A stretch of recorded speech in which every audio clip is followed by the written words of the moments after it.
Tell us something about the way you empower young people. Well, I empower young people one mind at a time. See, and I thought that this would probably be the best way to do it, right? With the thanks to Prison Operation Slave Boost, the Gucci Boost, also with the Raising Another Man's Child, right?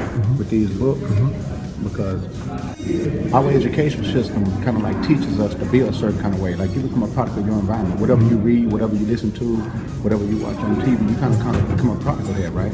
And if that's all you constantly knowing all day, every day, and you don't know nothing else, then what else do anybody expect you to be, right? So my whole thing is, once I start getting some better information, I put it in book form, right? With thanks to Prison Operation Slave Boost, the Gucci Boost, and you see they got the little maroon rags and so forth, right?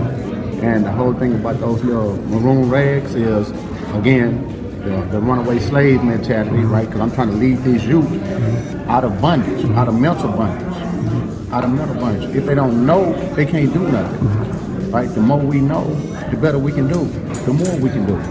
And this is my goal. So Tell us a little bit something about Maroon Publishing.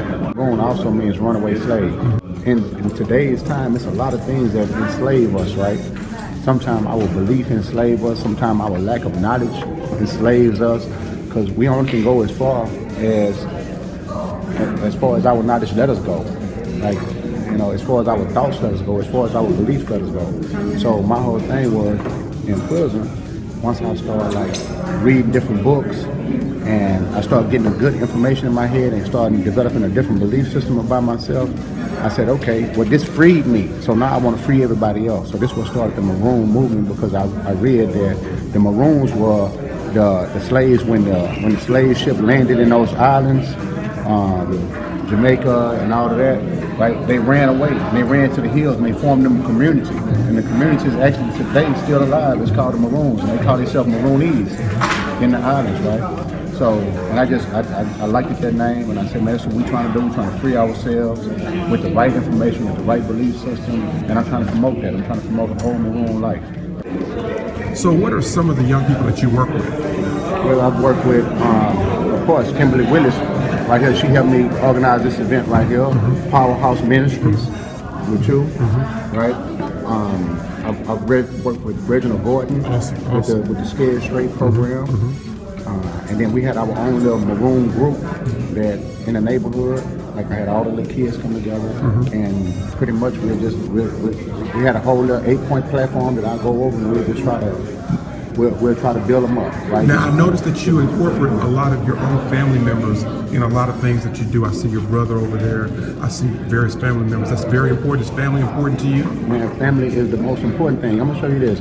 This is why most of the time we come up short in these neighborhoods. Watch this, because we have no sense of identity. Nobody. That's why you see dudes, they so quick to identify themselves as, I'm from Acres Homes, or I'm a Crip, or I'm a Blood, right? Because they're trying to identify with something, but that's because the family is broken. There's no man passing on the identity, right? So in my family, what I want to do is I want to pass on an identity and a company, right? Martin Luther King's birthday, we came together, exchanged some ideas just so we can try to rebuild ourselves. But the Maroon stands for runaway slave, right? And understand this, we running away in a lot of ways. Let me share this with you right quick. Check this out. Harriet Tubman, she went down south and got the slaves, and she brought them up north to freedom, right?